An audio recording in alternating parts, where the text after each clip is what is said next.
Good morning student. I hope आप सब बहुत अच्छे हो गए। आज हम लोग हिंदी सेकंड पढ़ेंगे। हिंदी सेकंड में चैप्टर नंबर 6 है अंतिम दौर फर्स्ट, अंतिम दौर एक। इसमें चैप्टर 2 बनाए गए हैं अंतिम दौर का, chapter first and chapter second. तो आज हम चैप्टर 1 पढ़ेंगे। लास्ट क्लास में हमने नई समस्याएं पढ़ी थी। नई समस्याएं में अरब और मंगोल, महमूद गजनवी, अफगान, समन्वय और मिलीजुली संस्कृति का विकास, जिसमें कबीर, गुरु नानक, आमिर खुसरो और राष्ट्रीयतावाद का उभार, शिवाजी, भारतीयता की आर्थिक पृष्ठभूमि, ये सारे पॉइंट्स जो हमने लास्ट क्लास में पढ़ा था। आज हम अंतिम दौर पढ़ेंगे। इसमें अंतिम दौर भाग 1। तो इसमें है भारत राजनीति और आर्थिक दृष्टि से पहली बार एक अन्य देश यानी दूसरे देश का पिछलग्गू बना। दूसरा पॉइंट है भारत में ब्रिटिश शासन के अंतर्विरोध, ब्रिटिश शासन के प्रति अंतर्विरोध जो हुआ वो किसके ये में राम मोहन राय बंगाल में अंग्रेजी शिक्षा और समाचार पत्र के द्वारा। अगला पॉइंट है सन 1857 की महान क्रांति, जातीयतावाद। 1857 की महान क्रांति, जातीयतावाद, और उसके बाद आता है हिंदुओं और मुसलमानों में सुधारवादी और दूसरे आंदोलन। इस चैप्टर का लास्ट पॉइंट है तिलक और गोखले। तिलक और गोखले का क्या योगदान था भारतीय स्वतंत्रता संग्राम में। तो आइए हम अंतिम दौर का पहला भाग पढ़ते हैं। भारत में अंग्रेजी राज की स्थापना उसके लिए एकदम नई घटना थी। भारतीयों के लिए भारत में अंग्रेजी राज्य की स्थापना जो थी बिल्कुल नई थी, जिसकी तुलना किसी भी राजनीतिक अथवा आर्थिक परिवर्तन से नहीं की जा सकती थी। सबके लिए ये नया था। कोई विदेशी आकर के पूरी तरह भारत पर अपना शिकंजा कस ले, ये एक नई बात थी। भारत पहले से भी जीता जा चुका था। भारत पहले छोटे छोटे राज्यों में, कई राज्यों में विभाजित था। तो कई आक्रमणकारी आए थे और भारत को पहली बार नहीं बहुत बार जीता था। उनके द्वारा सीमाओं में आकर बसे गए और भारत के जीवन में वो शामिल भी हो गए थे। उन्होंने अपनी स्वाधीनता कभी नहीं खोई थी और कभी गुलाम भी नहीं हुए थे। दूसरे मुल्क के लोग आते थे भारत में और भारत में रच बस जाते थे। तो इस तरह से भारतीय कभी पूरी तरह से गुलाम भी नहीं हुए थे और ना ही वो कभी उनको इसका एहसास हुआ था। उन्होंने अपनी स्वाधीनता कभी नहीं खोई थी। पर पहली बार भारत कभी ऐसी राजनीतिक और आर्थिक व्यवस्था में बंधा नहीं था जिसका संचालन केंद्र उसकी धरती से बाहर का हो। कभी भी ऐसा नहीं हुआ था कि उसका संचालन, भारत का संचालन किसी दूसरे देश की धरती से किया जाए। वह कभी ऐसे शासक वर्ग के अधीन नहीं रहा जो मूल और चरित्र दोनों रूप से विदेशी हो। कभी भी ऐसा संभव नहीं हुआ था कि कोई दूसरा शासक, कोई दूसरे देश का शासक भारत में आकर के शासन कर रहा, और वो भी वहां से शासन नहीं कर रहा है, कहीं दूसरी जगह से शासन कर रहा है। नया पूंजीवाद सारे विश्व में जो बाजार तैयार कर रहा था, उसे हर सूरत में भारत के आर्थिक ढांचे को अपनी तरफ प्रभावित कर रहा था।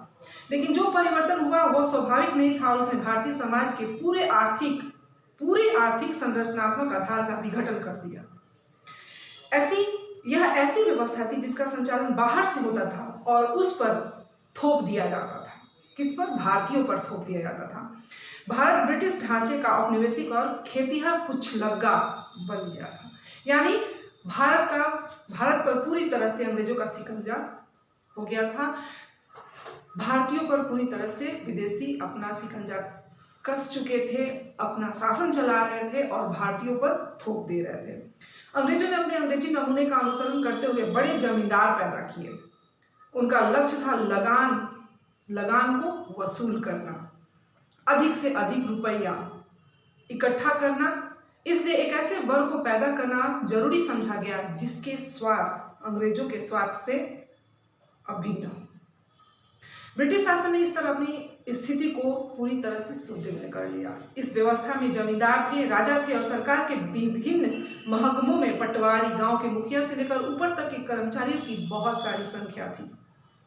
सरकार के 2 खास महकमे थे, मालगुजारी और पुलिस। इन दोनों के ऊपर हर जिले में कलेक्टर या जिला मजिस्ट्रेट को भी नियुक्त किया गया। इस तरह भारत के साम्राज्यवादी उद्देश्यों के लिए बिना कुछ भुगतान किए अड्डे की तरह इस्तेमाल किया गया। इसके अलावा उसे इंग्लैंड के ब्रिटिश सेना के एक हिस्से के प्रशिक्षण के ऊपर खर्च किया गया। भारतीय रुपयों को विदेशियों ने अपने ऊपर खर्च किया। इस राशि को कैपिटेशन चार्ज कहा गया। वास्तव में भारत को ब्रिटेन के हर तरह के दूसरे खर्च उठाने पड़ रहे थे। 19वीं शताब्दी के दौरान भारत में ब्रिटिश राज के इतिहास से किसी भी भारतीय को निश्चित रूप से मायूस और क्रोधित होना था। कोई भी ऐसा भारतीय नहीं था जो इस रूप से क्रोधित न हो, मायूस न हो। फिर भी इसके अनेक क्षेत्रों में अंग्रेजों की श्रेष्ठता का, यहाँ तक कि हमारी फूट और कमजोरियों का लाभ उठाने की क्षमता का पता चलता है। अंग्रेज हमारे ही अंदर फूट डालकर हमारे ही फायदे उठा रहे थे। भारत में ब्रिटिश शासन के अंतर विरोध उस समय शुरू हो चुका था। राजा राम मोहन राय बंगाल में अंग्रेजी शिक्षा के समाचार पत्र द्वारा इसको जागृत कर रहे थे। व्यक्तिगत रूप से अंग्रेजों ने जिन्हें शिक्षा विदित, प्राच्य, विद्या विशारद, पत्रकार, मिशनरी और कुछ अन्य लोग थे, पाश्चात्य साहित्य को भारत लाने में महत्वपूर्ण कार्य किया था। अंग्रेजी चिंतन और साहित्य और राजनीतिक परंपरा से भारत को परिचित कराने का श्रेय उन योग्य और उत्साही अंग्रेजों को ही है, जिन्होंने अपने चारों उत्साही भारतीय विद्यार्थियों को इकट्ठा कर लिया। शिक्षा के प्रसार को नापसंद करने के बावजूद खुद ब्रिटिश सरकार को परिस्थितियों में मजबूर होकर अपनी बढ़ती हुई व्यवस्था के लिए क्लर्कों को प्रशिक्षित करके तैयार करने का प्रबंध उन्होंने किया। इसलिए धीरे धीरे शिक्षा का प्रचार प्रसार होने लगा। यहाँ शिक्षा सीमित भी थी और गलत ढंग की भी थी। फिर भी उसने नए और सक्रिय विचारों को दिशा में दिमाग की खिड़कियां और दरवाजे खोल दिए। धीरे धीरे परिवर्तन होने लगा और आधुनिक चेतना का प्रसार होने लगा। यूरोप के विचारों में बहुत सीमित वर्ग प्रभावित हुए। इससे बहुत सीमित वर्ग जो थे वो प्रभावित हुए। कुछ भारतीय अपनी दार्शनिक पृष्ठभूमि को पाश्चात्य यानी पश्चिमी की तुलना में बेहतर समझते हुए उनसे चिपके रहे। 18वीं शताब्दी में बंगाल में एक अत्यंत प्रभावशाली व्यक्तित्व का उदय हुआ। ये थे राजा राममोहन राय। राजा राममोहन राय वे एक नए ढंग के व्यक्ति थे जिन्होंने प्राचीन और नवीन ज्ञान का मेल किया। भारतीय विचारधारा और दर्शन की उन्हें गहरी जानकारी थी। वे संस्कृत, फारसी और अरबी के विद्वान थे और उस हिंदू मुस्लिम संस्कृति के उपज थे जो उस समय भारत के सुदृढ़ वर्ग के लोगों पर छाई हुई थी। इन्होंने गवर्नर जनरल को गणित, भौतिक विज्ञान, रसायन, जीव विज्ञान और अन्य उपयोगी विज्ञानों की शिक्षा की व्यवस्था पर जोर देते हुए लिखा भी था कि लोगों को अंग्रेजी शिक्षा के धर्म और संस्कृति के स्रोतों की खोज के लिए ग्रीक, लातिनी और ब्राह्मी भाषाएं भी इन्होंने सीख ली थी और सबको इसकी तरफ आकर्षित भी किया था। अपने दार्शनिक झुकाव के कारण राजा राममोहन राय अनिवार्य रूप से प्राचीन साहित्यों की ओर झुकते गए। इन सबसे अधिक वे एक समाज सुधारक थे। आरंभ में उन पर इस्लाम का प्रभाव पड़ा और बाद के कुछ वर्षों में ईसाई मत का, लेकिन वे अपने धार्मिक आधार पर दृढ़ता से जमे रहे। राजा राममोहन राय भारतीय पत्रकारिता के प्रवर्तकों में से थे। सन 1780 के बाद भारत में अंग्रेजों ने कई अखबार निकाले। इन अखबारों में आमतौर पर सरकार की कड़ी आलोचना होती थी। परिणामतः उन पर कड़ा सेंसर प्रतिरोध लगा दिया गया। पहला अखबार जिस पर भारतीयों का स्वामित्व था और जिसका संपादन भी भारतीयों ने किया था, 1818 ईस्वी में अंग्रेजों ने उसे निकाला था। उसी वर्ष श्रीरामपुर के बेप्टिस्ट पादरियों ने बंगाली में एक मासिक और एक साप्ताहिक पत्र भी निकाला। किसी भी भारतीय भाषा में प्रकाशित होने वाले ये पत्र थे। इसके बाद एक अंग्रेजी और भारतीय भाषाओं में कोलकाता, मद्रास, मुंबई में अखबार और पत्रिकाएं बड़ी तेजी से निकलने लगे। राजा राममोहन राय की पत्रकारिता का गहरा संबंध उनके सुधारवादी आंदोलनों से था। उनका समन्वयी और विश्वजनीय दृष्टिकोण कट्टर वर्ग के लोग जो थे वो नापसंद करते थे, पर उनके उन्होंने बहुत से सुधारों का भी विरोध किया गया था, पर उन्होंने बहुत से समर्थकों में उनके बहुत से समर्थक भी थे, जिसमें टैगोर परिवार था, जिसने बंगाल के पुनर्जागरण में महत्वपूर्ण भूमिका भी निभाई थी। राजा राम मोहन राय दिल्ली सम्राट की ओर से इंग्लैंड गए और 19वीं शताब्दी में आरंभिक वर्षों में ब्रिस्टल में उनकी मृत्यु हो गई थी। अगला पॉइंट आता है सन 1857 की महान क्रांति, जातीयतावाद। ब्रिटिश शासन के लगभग एक शताब्दी के उपरांत बंगाल में उन्होंने समझौता कर लिया। अकाल से नष्ट हुए किसान, नए आर्थिक बोझों से तले पिसे लोग, नया बुद्धिजीवी वर्ग पश्चिम की ओर इस आशा से देख रहा था कि अंग्रेजी उदारता के सहारे से ही वे प्रगति कर सकेंगे।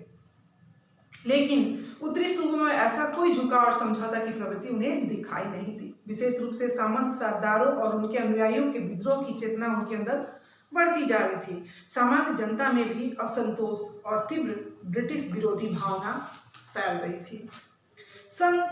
मई सन 1857 में मेरठ की भारतीय सेना ने बगावत कर दी थी।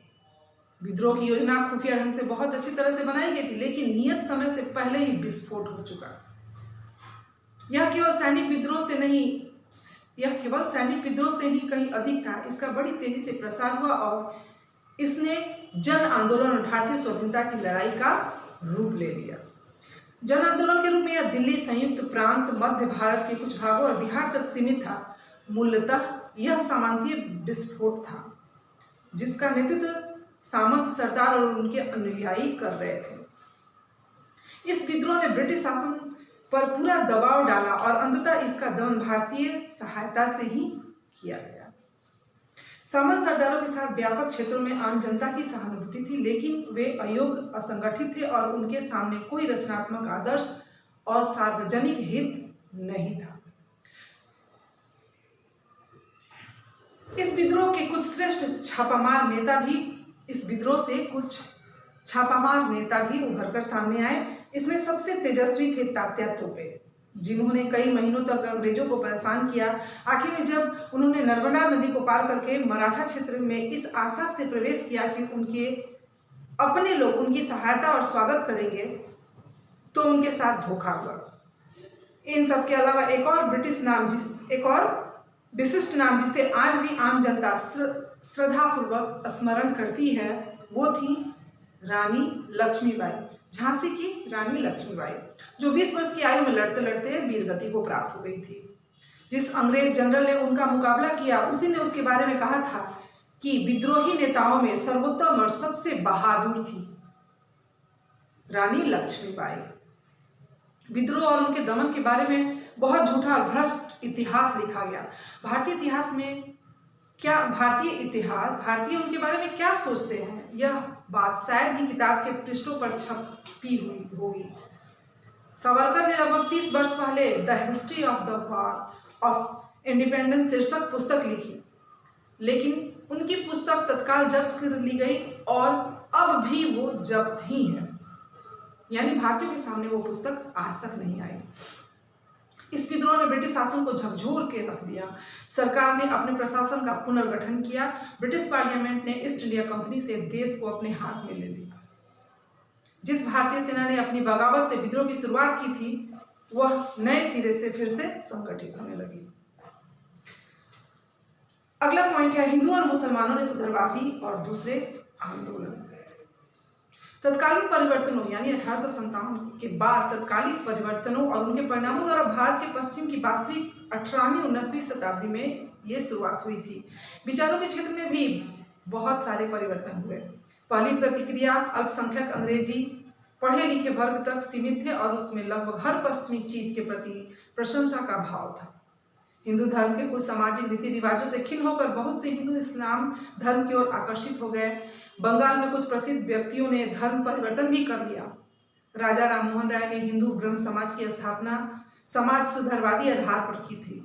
उसके बाद केशव चंद ने उन्हें लगभग ईसाई का रूप दे दिया। बंगाल में उभरते हुए मध्यम वर्ग पर ब्रह्म समाज का प्रभाव था, लेकिन धार्मिक आस्था के रूप में कुछ बहुत से लोग तक ये सीमित रह सका। बहुत कम कमी तक ईसाई धर्म का प्रचार प्रसार हुआ। लगभग यह बात महत्वपूर्ण है कि इसका प्रसार मुख्य रूप से पंजाब और संयुक्त प्रदेश के मध्य वर्ग में ही हुआ था। एक समय ऐसा आया जब सरकार ने इसे राजनीतिक दृष्टि से क्रांतिकारी आंदोलन ही समझा था। इसके प्रचार प्रसार को लड़के लड़कियों में समान रूप से शिक्षा के प्रसार में, स्त्रियों की स्थिति का सुधार करने में, दलित जातियों के स्तर को ऊंचा उठाने में इन्होंने बहुत ही अच्छा काम किया। किन्होंने? राजा राम मोहन राय ने। लगभग स्वामी दयानंद सरस्वती ने भी बंगाल में एक दूसरे ढंग का व्यक्तित्व, स्वामी दयानंद सरस्वती के रूप में बंगाल में एक दूसरे व्यक्तित्व सामने आए, एक नए पढ़े लिखे वर्ग जो बहुत से लोगों पर इनका प्रभाव पड़ा। श्री रामकृष्ण परमहंस। वे सीधे साधे विद्वान नहीं पर धर्म प्राण व्यक्ति थे, लेकिन समाज सुधार में उनकी कोई विशेष रुचि भी नहीं थी। वे सीधे चैतन्य और भरत के कुछ संतों की परंपरा में आते हैं। वे मुख्यतः धार्मिक थे पर साथ ही बहुत ही उदार भी थे। इसके बाद नाम आता है विवेकानंद। विवेकानंद जी ने अपने गुरु भाइयों के सहयोग से रामकृष्ण मिशन की स्थापना की, जिसमें सांप्रदायिकता नहीं थी। विवेकानंद के पास अतीत का आधार था और उन्हें भारत की विरासत पर गर्व था। फिर भी जीवन की समस्याओं के प्रति उनका दृष्टिकोण आधुनिक था और भारत के अतीत और वर्तमान के बीच एक सेतु का काम किए थे।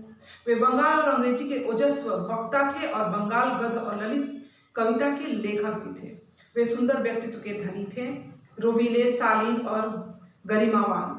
उन्हें अपने मिशन पर पूरा भरोसा था। उनमें भारत को आगे बढ़ाने की गहरी लगन थी। उदास और पतित हिंदू मानस के लिए वे संजीवनी की तरह थे।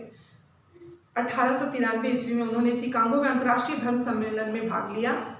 अमेरिका में एक वर्ष से अधिक तक उन्होंने बिताया। यूरोप की यात्रा एथेंस और कुस्तुनतुनिया तक की और मिस्र, चीन और जापान भी हो गए। जो एक बार इस हिंदू सन्यासी को देख लेता था, उसके लिए उसे और उसके संदेश को भूलना कठिन हो जाता था।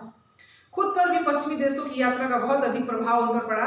वे अंग्रेजी को लगन और अमेरिकी लोगों की जीवंतता और संभावना के प्रशंसक भी थे, लेकिन वे पश्चिम के धर्म व्यवहार से प्रभावित नहीं हुए और भारतीय दर्शन और आध्यात्मिक पृष्ठभूमि में उनकी आस्था और भी बलवंती मजबूत होती गई। उनके देवान के अद्वैत दर्शन के एक असरवाद का उपदेश उन्होंने दिया था। उन्हें विश्वास था कि विचारशील मानवता के भविष्य के लिए ही यही एकमात्र धर्म हो सकता है। उनके अनुसार वर्ण व्यवस्था एक तरह की सामाजिक व्यवस्था है जो धर्म से अलग थी और अलग ही होनी चाहिए।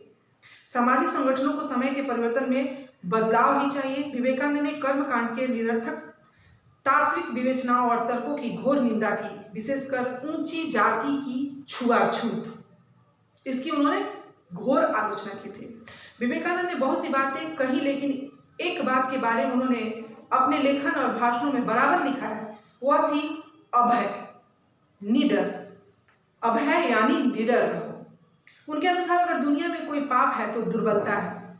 हर तरह की दुर्बलता से बचो। दुर्बलता पाप है, दुर्बलता मृत्यु है। उपनिषदों की यही महान शिक्षा थी और यही सत्य की कसौटी भी है। कोई भी चीज जो तुम्हें शारीरिक, बौद्धिक और आध्यात्मिक दृष्टि से कमजोर बनाती है, उसे जहर की तरह छोड़ दो। उसमें कोई जीवन नहीं, वह सत्य नहीं हो सकता। सत्य मजबूत बनाता है, सत्य पवित्रता है, सत्य सर्वज्ञान है। अंधविश्वासों से सावधान रहो। मैं तुम्हें अंधविश्वासी मूर्ख कहने की उपेक्षा कट्टर नास्तिक कहना पसंद करूंगा, क्योंकि नास्तिक सजीव होता है और आप उसे कुछ बना सकते हैं, लेकिन अगर अंधविश्वास कर ले तो दिमाग गायब हो जाता है, बुद्धि क्षीण होने लगती है, जीवन का पतन होने लगता है। इसलिए विवेकानंद ने भारत की दक्षिण छोर से कन्याकुमारी से लेकर हिमालय तक गर्जना की। इस प्रक्रिया में उन्होंने अपने आप को खपा दिया। सन 1902 में 39 वर्ष की आयु में उनकी मृत्यु हो गई। विवेकानंद के ही समकालीन थे रविन्द्रनाथ टैगोर, किंतु वे बाद की पीढ़ी के थे। टैगोर परिवार ने 19वीं शताब्दी के दौरान बंगाल के विभिन्न सुधारवादी आंदोलन में बढ़ चढ़कर भाग लिया। उस परिवार में आध्यात्मिक दृष्टि से ऊंचे लोग थे, श्रेष्ठ लेखक और कलाकार, पर रविन्द्रनाथ का स्थान इन सब में ऊंचा है और भारत में क्रमशः उनकी स्थिति ऐसी हो गई कि है कि उनकी बराबरी कोई भी नहीं कर सकता। वे राजनीतिज्ञ नहीं थे किंतु वे इतने संवेदनशील और भारतीय जनता की स्वाधीनता के प्रति इतने समर्पित थे कि जब भी कोई बात उनसे बर्दाश्त नहीं होती तो वे बाहर निकल जाते थे और ब्रिटिश सरकार या अपने लोगों को चेतावनी देते थे। 20वीं सदी के पहले दशक में बंगाल में व्याप्त स्वदेशी आंदोलन में उन्होंने भाग लिया और अमृतसर के हत्याकांड के समय उन्होंने सर का खिताब वापस लौटा दिया। शिक्षा के क्षेत्र में उन्होंने जो रचनात्मक कार्य खामोशी से आरंभ किया था उसने शांति निकेतन को भारतीय संस्कृति का प्रधान केंद्र बना दिया। भारतीय मानस पर उनका गहरा प्रभाव पड़ा, विशेषकर एक के बाद एक आने वाली नई पीढ़ियों पर बेहद उनका प्रभाव पड़ा। वे भारत में सर्वोत्तम अंतरराष्ट्रवादी थे। अंतर्राष्ट्रीय सहयोग में विश्वास और उनके लिए काम करने के काल में भारत के संदेशों को दूसरे देशों तक ले जाते थे और वहां के संदेशों को भारत तक लाते थे। फिर भी उनके पैर दृढ़तापूर्वक भारत की धरती पर जमे हुए थे और उनका मानसिक उपनिषेधों के ज्ञान से उनका मस्तिष्क जो था वो ओतप्रोत था। घोर व्यक्तिवादी होने के बावजूद भी वे रूसी क्रांति की महान उपलब्धियों के प्रशंसक थे। रूसी क्रांति के प्रशंसक थे, विशेषकर शिक्षा के प्रसार, संस्कृति, स्वास्थ्य और समानता की चेतना के वे विचारक थे, प्रशंसक थे। टैगोर ने भारत की उसी तरह बहुत अधिक सेवा की जैसे कि एक दूसरे स्तर पर गांधी जी ने की थी। अर्थात उन्होंने लोगों को एक सीमा तक इस बात के लिए विवश किया कि वे अपने विचारों के संकीर्णता के घेरे से बाहर निकलकर मानवता को प्रभावित करने वाले व्यापक प्रश्न पर ध्यान दें, अपना ध्यान केंद्रित करें। टैगोर भारत के सबसे बड़े मानववादी थे। मानवतावादी टैगोर को माना गया है। 20वीं शताब्दी के पूर्वार्ध में टैगोर और गांधी निस्संदेह भारत के दो ब्रिटिश और विशिष्ट प्रभावशाली व्यक्तित्व थे। कौन कौन? तो टैगोर और महात्मा गांधी। उनकी समानताओं और विशेषताओं की तुलना से हम बहुत कुछ सीख सकते हैं। कोई दो व्यक्ति अपनी बनावट और मिजाज में एक दूसरे से इतने भिन्न नहीं हो सकते। टैगोर कलाकार थे जो सर्वहारा के प्रति सहानुभूति के कारण लोकतांत्रवादी हो गए थे। गांधी जो विशेष रूप से जनता के आदमी थे, भारतीय किसान का साकार रूप थे और भारत की दूसरी प्राचीन परंपराओं का प्रतिनिधित्व करते थे। यह परंपरा संन्यास और त्याग की परंपरा थी। टैगोर मूलतः विचारक थे और गांधी अनवरत कर्मकर्ता के प्रतीक थे। दोनों ही अपने ढंग के विश्व दृष्टि थे और उनके साथ ही दोनों पूरी तरह भारतीय थे। वे दोनों भारत के अलग अलग पक्षों का प्रतिनिधित्व करते थे जो एक दूसरे के पूरक थे। अपनी आध्यात्मिक और राष्ट्रीय विरासत में हिंदू मध्य वर्ग की आस्था को बढ़ाने में श्रीमती एनी बेसेंट का जबरदस्त प्रभाव रहा। इस बात में एक आध्यात्मिक और धार्मिक तत्व था, लेकिन साथ ही उनके पीछे सुदीर्घ राष्ट्रीय पृष्ठभूमि भी थी। उदीयमान वर्ग का झुकाव राजनीतिक और वह किसी धर्म की तलाश में नहीं था। उसे पकड़ने के लिए सांस्कृतिक आधार चाहिए था, सांस्कृतिक चेतना चाहिए थी, कुछ ऐसे उनमें आत्मविश्वास पैदा करना और उनका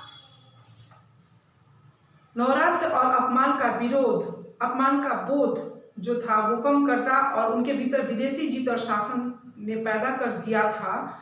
हर देश में राष्ट्रीयता के विकास के साथ धर्म के अलावा यह तलाश अपने अतीत की ओर जाने के लिए प्रवृत्त होती है। प्राचीन दर्शन और साहित्य, कला और इतिहास के कुछ सांत्वना दी इनको राजा राम मोहन राय, दयानंद, विवेकानंद और कुछ ऐसे लोगों ने एक ऐसे विचारधारात्मक आंदोलन चलाए। एक और उन्होंने अंग्रेजी साहित्य की समृद्ध साहित्य धारा के रसपान किया। वहीं दूसरी ओर उनका मानस भारत के प्राचीन मनीषियों और सूरवीरों के विचारों और कार्यों से और उन पुराण गाथाओं परंपराओं से भरा था जिन्होंने अपने बचपन में ही उनको आत्मसात कर लिया था। इसमें से बहुत से बातें जो थी वो मुसलमान जनता में भी समान रूप से प्रचलित थी। गदर के बाद भारत के मुसलमान इस असमंजस में थे कि वे किस ओर मुड़े। ब्रिटिश सरकार ने जानबूझकर हिंदुओं की तुलना में उनका दमन कहीं अधिक कर दिया था, जानबूझ के किए थे, फूट डालो और शासन करो की नीति चलाई थी। सन 1870 के बाद उनके प्रति ब्रिटिश नीति में धीरे धीरे परिवर्तन हुआ और वह उनके अधिक अनुकूल हो गई। एक परिवर्तन का विशेष कारण ब्रिटिश सरकार की संतुलन की नीति पर भी था। फिर भी इस प्रक्रिया में सर सैयद अहमद खां की महत्वपूर्ण भूमिका थी। उन्हें इस बात पर भरोसा था कि ब्रिटिश सत्ता से सहयोग करके ही मुसलमानों को ऊपर उठाया जा सकता है। सर सैयद अहमद खान जो थे उनको ये उम्मीद थी कि अगर हम ब्रिटिश शासन में अपना सहयोग करते हैं तो हमारी जो मुसलमान हैं उनके स्तर को ऊपर उठाया जा सकता है। किसके सहयोग से? तो ब्रिटिश सरकार की सहायता से। वे इस बात के लिए बहुत उत्सुक थे कि वे लोग अंग्रेजी शिक्षा को स्वीकार कर लें, अंग्रेजी शिक्षा को स्वीकार कर लें, इसके लिए वो बहुत उत्सुक थे। उन्होंने यूरोपीय सभ्यता को जिस रूप से देखा था उनका उस पर गहरा प्रभाव था। वास्तव में यूरोप में लिखे उनके कुछ पत्रों से जाहिर होता है कि वे इतने चकाचौंध थे कि उनका संतुलन ही डगमगा गया। सर सैयद उत्साही सुधारक थे और उन्होंने आधुनिक वैज्ञानिक विचारों के साथ इस्लाम का मेल बैठाना चाहा था। वे नए ढंग से शिक्षा को बढ़ावा देना चाहते थे। राष्ट्रीय आंदोलन के आरंभ से वे भयभीत हुए क्योंकि उनका विचार था कि ब्रिटिश अधिकारियों का किसी भी तरह विरोध करने के कारण उन्हें अपने शैक्षणिक कार्यक्रम में उनकी सहायता नहीं मिलेगी। उनको ये डर था। उन्होंने यह सहायता जरूरी मालूम होती थी, इसलिए उन्होंने मुसलमानों में ब्रिटिश विरोधी भावना को कम करने की कोशिश की और उन्हें नेशनल कांग्रेस से, जो उस समय आकार ले रही थी, हटाने की कोशिश की। उन्होंने जिस अलीगढ़ कॉलेज की स्थापना की उसका एक घोषित उद्देश्य था भारत के मुसलमानों को ब्रिटिश ताज की योग्य और उपयोगी प्रजा बनाना। ये उनका स्लोगन था।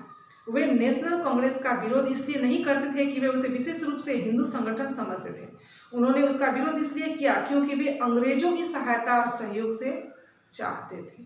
उनको अंग्रेजों की सहायता और सहयोग चाहिए था। उन्होंने यह दिखाने की कोशिश की कि कुल मिलाकर मुसलमानों ने गदर में हिस्सा नहीं लिया और वे ब्रिटिश सत्ता के प्रति वफादार हैं। ये उन्होंने दिखाने की कोशिश की। उन्होंने कहा, याद रखो, हिंदू और मुसलमान ये शब्द सिर्फ धार्मिक अंतर बताने के लिए है, वरना सब लोग, चाहे वे हिंदू हो या मुसलमान, यहाँ तक कि ईसाई भी जो इस देश में रहते हैं, इस दृष्टि से वह एक ही राष्ट्र के लोग हैं। एक तरह वो मुसलमानों को भड़का भी रहे थे और एक तरह बता भी रहे थे कि वो सब एक ही राष्ट्र के लोग हैं। सर सैयद अहमद खां का प्रभाव मुसलमानों के उच्च वर्ग के कुछ लोगों तक ही सीमित था। उन्होंने शहरी या देहाती आम जनता के संपर्क नहीं किए। सर सैयद के कई योग्य और उल्लेखनीय सहयोगी भी थे। सर सैयद अहमद अपने प्रयत्न में इतनी दूर तक सफल हुए कि मुसलमानों में अंग्रेजी शिक्षा आरंभ हो गई और उनका दिमाग राजनीतिक आंदोलन से हट गया। एक मुस्लिम एजुकेशन कांग्रेस शुरू की गई और उन्हें नौकरी और दूसरे पेशों में उभरते हुए मध्यम वर्ग के मुसलमानों को आकर्षित भी किया।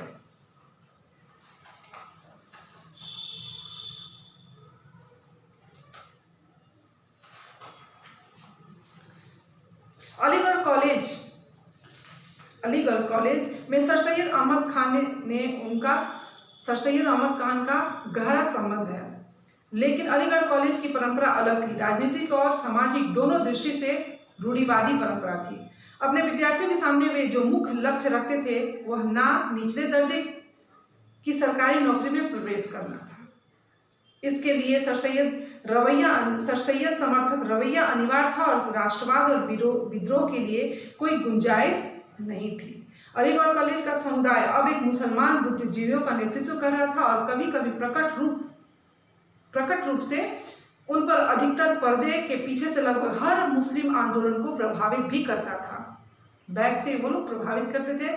मुस्लिम लीग की स्थापना मुख्य रूप से इन्हीं कारणों का प्रयास है। 1912 में मुस्लिम लीग के विकास की दृष्टि से उल्लेखनीय है। उस साल 2 नए साप्ताहिक पत्र निकले। उर्दू में अल हिलाल और अंग्रेजी में द कॉमरेड। अल हिलाल का आरंभ अबुल कलाम आज़ाद, कांग्रेस के अबुल कलाम आज़ाद उस समय वर्तमान सभापति हुआ करते थे, ने किया। ये 24 वर्ष के प्रभावशाली नवयुवक थे जो 15 से 20 वर्ष की आयु में ही अपने अरबी और फारसी के ज्ञान और गहन अध्ययन के लिए प्रसिद्ध हो गए थे। इसके साथ उन्होंने बाहर इस्लामी दुनिया के बारे में जानकारी हासिल की और इन सुधारवादी आंदोलनों के बारे में भी बताया। उन्होंने धर्म ग्रंथों की व्याख्या बुद्धिजीवी दृष्टिकोण से की। वे इस्लामी देशों में किसी भी अन्य भारतीय मुसलमान की अपेक्षा प्रसिद्ध के रूप में वे प्रसिद्ध हुए। अबुल कलाम आजाद ने इस पुरातन पंथी और राष्ट्र विरोधी भावना के गढ़ पर हमला किया। यह काम उन्होंने ऐसे विचारों के प्रसार से किया जिन्होंने अलीगढ़ परंपरा की जड़ को ही खोद दी। इस युवा लेखक और पत्रकार ने मुस्लिम बुद्धिजीवी समुदाय में सनसनी पैदा कर दी। यद्यपि बुजुर्गों ने उन पर भवें चढ़ाई, पर युवा पीढ़ी के दिमाग में उनके शब्दों ने उत्तेजना पैदा कर दी। आगे है तिलक और गोखले। नेशनल कांग्रेस जिसकी स्थापना सन 1850 ईस्वी में हुई। नेशनल कांग्रेस की स्थापना 1850 ईस्वी में हुई। जब प्रौढ़ हुई तो एक नए ढंग का नेतृत्व सामने आया। जब ये प्रौढ़ अपनी युवा अवस्था में आई तो उस समय एक नया नेतृत्व सामने आया। ये लोग अधिक आक्रामक और अवज्ञाकारी थे और बड़ी संख्या में निम्न मध्यम वर्ग, विद्यार्थी और युवा लोगों के प्रतिनिधित्व थे। बंगाल विभाजन के विरोध में जो शक्तिशाली आंदोलन सामने उभर कर आया, उनमें इस प्रकार के कई युग और ओजस्वी नेता भी उभर कर सामने आए। लेकिन इसके सच्चे प्रतीक महाराष्ट्र के बाल गंगाधर तिलक थे। पुराने नेतृत्व के प्रतिनिधि भी कम उम्र के मराठा सज्जन गोपाल कृष्ण गोखले भी थे। क्रांतिकारी नारे हवा में गूंज रहे थे और संघर्ष अनिवार्य हो गया था, अनिवार्य रूप ले चुका था। इस संघर्ष को बचाने के लिए कांग्रेस के एक बुजुर्ग नेता सामने आए। कौन थे वो? दादा भाई नौरोजी, जिन्हें राष्ट्रपिता समझा जाता था। उस समय अपने अवकाश प्राप्त जीवन से वापस लाए गए। ये बूढ़े हो चुके थे, वृद्ध हो चुके थे, फिर भी इनको लाया गया। बचाव थोड़े ही दिन के लिए हुआ और 1907 में संघर्ष फिर हुआ। कुछ दिनों के लिए बचाव हुआ था, उसके बाद 1907 में फिर से ये संघर्ष उत्पन्न हुआ जिसमें पुराने उदार दल की जीत हुई। पर इसमें संदेह नहीं कि राजनीतिक दृष्टि से सजग भारत की बहुसंख्यक जनता तिलक और उनके समुदायों के पक्ष में थी। बहुत सारी जनता जो थी वो तिलक और उनके समुदाय के पक्ष में आ चुकी थी। कांग्रेस का महत्व काफी कुछ घट गया था। उस समय कांग्रेस का महत्व काफी कुछ घट गया था और बंगाल में हिंसक गतिविधियां सामने आ रही थी और धीरे धीरे बंगाल में हिंसक गतिविधियां, कांग्रेस का अस्तित्व कम होता गया और ये जो तिलक थे इनके समुदाय के पक्ष की जीत होती जा रही थी और कांग्रेस का महत्व काफी कम होता गया, जिसके कारण बंगाल में हिंसक गतिविधियां सामने आने लगी। तो ये था आपका पॉइंट, भारत जो अंतिम दौर, भारतीय स्वतंत्रता संग्राम का अंतिम दौर का पार्ट 1 में पढ़ा। इसको अच्छे से समझेंगे नेक्स्ट क्लास में। Thank you.